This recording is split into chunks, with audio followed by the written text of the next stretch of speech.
Space News 44, mise à jour de la Fédération Galactique, situation actuelle de la Terre. Bonjour à nouveau. Merci d'être ici avec moi une fois de plus. J'espère que vous allez très bien aujourd'hui. C'est Marie. Bonjour et bienvenue sur ma chaîne. Ces informations peuvent être considérées comme de la science-fiction ou comme le spectateur le voit le mieux, et je les publie uniquement à des fins de divertissement. Cependant, je prends mes informations très au sérieux, et pour ceux qui ont des yeux pour voir. J'écris ceci le matin du 26 septembre 2024. Voici la situation générale entourant la Terre en ce moment. J'utilise les informations qui m'ont été données par mon deck d'intelligence tégécien, le CIC, à bord du vaisseau spatial Sadiq Leia, vaisseau amiral de la flotte, et les informations de ma propre compréhension jusqu'à présent. Il y a actuellement 977 vaisseaux spatiaux de plus d'1 kilomètre stationnés en orbite terrestre à différentes altitudes et distances pour éviter les collisions orbitales, et d'innombrables petits vaisseaux, probablement des dizaines de milliers si nous incluons les petites navettes. Ce nombre varie quotidiennement car ces vaisseaux se déplacent, certains partent et d'autres arrivent tout le temps, car il y a beaucoup de trafic spatial autour de la Terre. Le nombre actuel de 977 est dans la moyenne, donc rien d'inhabituel pour cette période et à cette date. Tous ces vaisseaux appartiennent à d'innombrables races stellaires, et beaucoup d'entre eux sont ceux que vous connaissez déjà et qui sont toujours autour de la Terre, principalement pour prendre soin de leurs graines d'étoiles, de ceux qui sont en step-down et en immersion technologique également. Mais je ne sais pas à qui appartiennent la plupart de ces vaisseaux restants, car je ne crois plus en leur code transpondeur d'identité, ce qui complique les choses. Beaucoup transmettent également un code d'identité correspondant à des races stellaires lointaines avec lesquelles les Tégétiens n'ont aucun contact, donc il n'y a aucun moyen de vérifier qui ils sont vraiment. Cela ajoute à la confusion et à la possibilité que la Fédération Galactique joue un jeu trouble ici. Comme je vous l'ai informé dans ma dernière vidéo Space News numéro 43, la Fédération est au moins permissive avec les vaisseaux des grilles d'Orion, qui sont autorisés à errer librement autour de la Terre et dans son atmosphère, en utilisant les codes d'identité des vaisseaux spatiaux des grilles de Zeta. Objectivement parlant, c'est de la trahison, et il n'y a aucune raison pour laquelle nous devrions croire aveuglément aux codes d'identité officiels de ces autres grands vaisseaux en orbite terrestre, car ils pourraient ne pas être ceux que leurs transpondeurs disent qu'ils sont.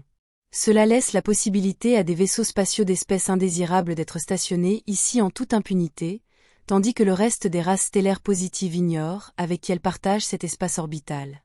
Cela est d'autant plus grave en raison de l'augmentation substantielle des grilles d'Orion et de leurs vaisseaux avec de faux codes transpondeurs, et ce que j'ai informé dans ma vidéo Space News numéro 43 sur le fait qu'il y a moins de grilles de Zeta, les jardiniers positifs, est encore plus inquiétant, car nous n'avons pas détecté un seul véritable vaisseau des grilles de Zeta depuis plusieurs semaines ou mois, et les Urmains non plus, comme ils me l'ont informé. Je sais que ce qui suit ne peut être que de la spéculation, mais tout indique que les grilles d'Orion se font passer pour les grilles de Zeta, et peut-être même les harcèlent-ils pour les empêcher de venir sur Terre comme ils l'ont toujours fait, et avec la coopération totale de la Fédération Galactique qui n'est jamais claire. Je dis cela car je ne vois aucune raison pour laquelle leur présence et leur activité ici auraient cessé complètement, et non seulement diminué, comme je vous l'avais informé précédemment avec les meilleures informations dont je disposais à ce moment-là. En tournant mon attention vers la Terre, vous avez peut-être remarqué que je parle rarement des reptiliens dans mes vidéos Space News et sujets d'actualité spatiale. La situation avec eux est la suivante, et c'est aussi la raison pour laquelle je n'en parle pas beaucoup. Contrairement aux grilles d'Orion qui errent librement sur Terre, à la fois dans l'atmosphère et en orbite, et même dans cette zone générale dans l'espace, les reptiliens sont apparemment confinés sur Terre. Et comme la Fédération Galactique elle-même en a informé tout le monde ici, ils n'ont pas le droit de sortir ni d'entrer sur la planète, tout comme les humains non plus. Du moins officiellement, car nous savons que les reptiliens et les opérateurs militaires humains du gouvernement ont tendance à coopérer entre eux, et qu'ils transitent par des portails artificiels cachés dans des bases militaires souterraines profondes. Ils ont des salles de saut là-bas, et c'est de là qu'ils se déplacent vers d'autres planètes de ce système, et probablement ailleurs, et également beaucoup plus loin. Depuis au moins 75 ans, la Fédération Galactique traque, arrête et confisque les vaisseaux reptiliens qui tentent d'entrer sur Terre ou de quitter la planète, leur donnant seulement la permission de voler à l'intérieur de l'atmosphère terrestre et jamais au-dessus de l'altitude suborbitale. Même si cette restriction est toujours en vigueur et est plus forte que jamais, certains vaisseaux reptiliens ont été détectés entrant et sortant de la planète, et la seule raison pour laquelle cela serait possible est avec la pleine autorisation du contrôle du trafic spatial de la Fédération Galactique du Viera. Il peut donc y avoir des exceptions à cette règle, mais je ne les connais pas. On dit que différentes zones sur Terre sont dominées ou contrôlées soit par les gris d'Orion soit par les reptiliens, et on dit qu'il y a une sorte de conflit en cours entre eux, ce qui se reflète dans les guerres et les conflits que nous pouvons tous voir sur Terre en ce moment. De mon point de vue et avec ce que je sais, bien que cela puisse être vrai à un certain niveau, les choses ne sont pas si simples, donc attribuer les causes de tous les conflits et schismes sur Terre à un conflit entre ces deux serait une explication trop simpliste.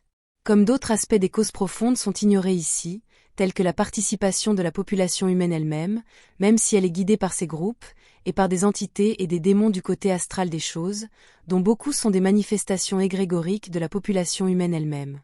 Je peux même aller plus loin, en disant que tout ce qui se passe n'est rien d'autre que le reflet de l'inconscient humain, manifestant tout ce désordre de réalité que nous pouvons tous voir d'ici, et de la surface de la planète. Je dis cela parce que je sais que les humains lyriens sont des créateurs qui sont si puissants.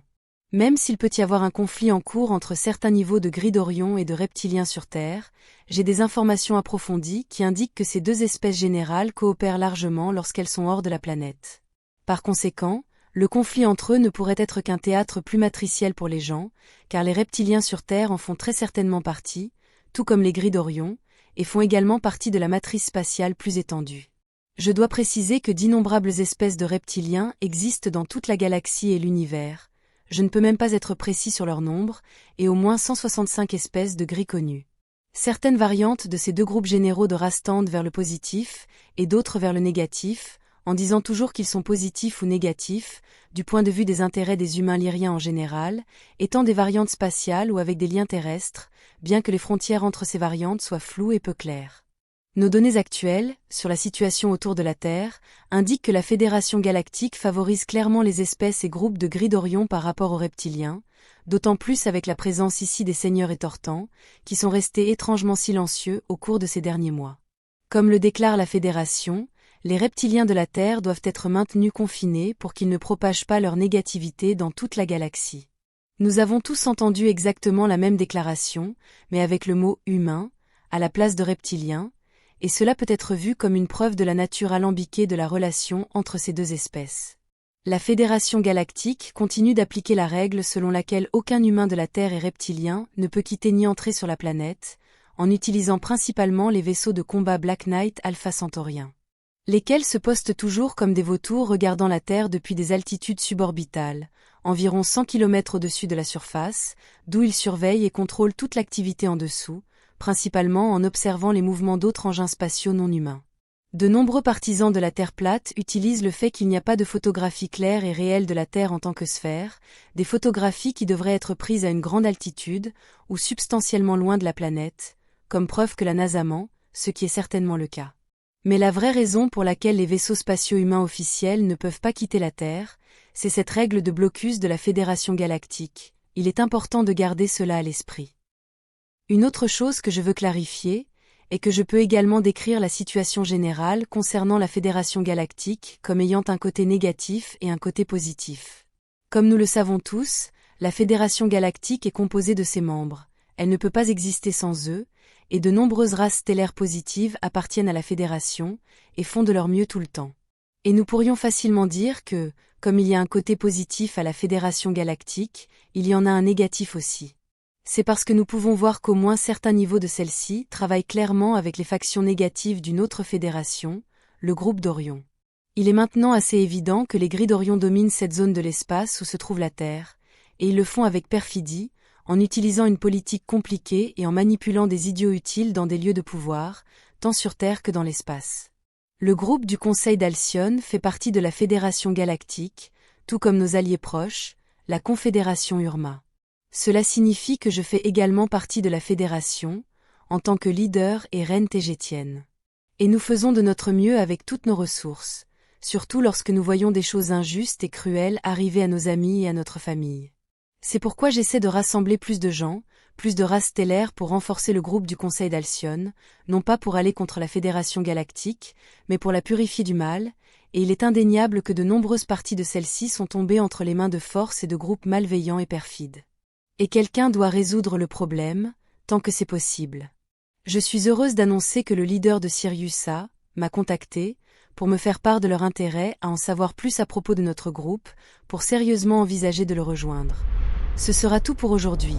Comme toujours, Merci d'avoir regardé ma vidéo, et d'avoir liké, partagé, et de vous être abonné pour davantage. Cela aide beaucoup cette chaîne à grandir, et j'espère vous voir ici la prochaine fois. Avec beaucoup d'amour et d'appréciation, votre amie, Marie Soie.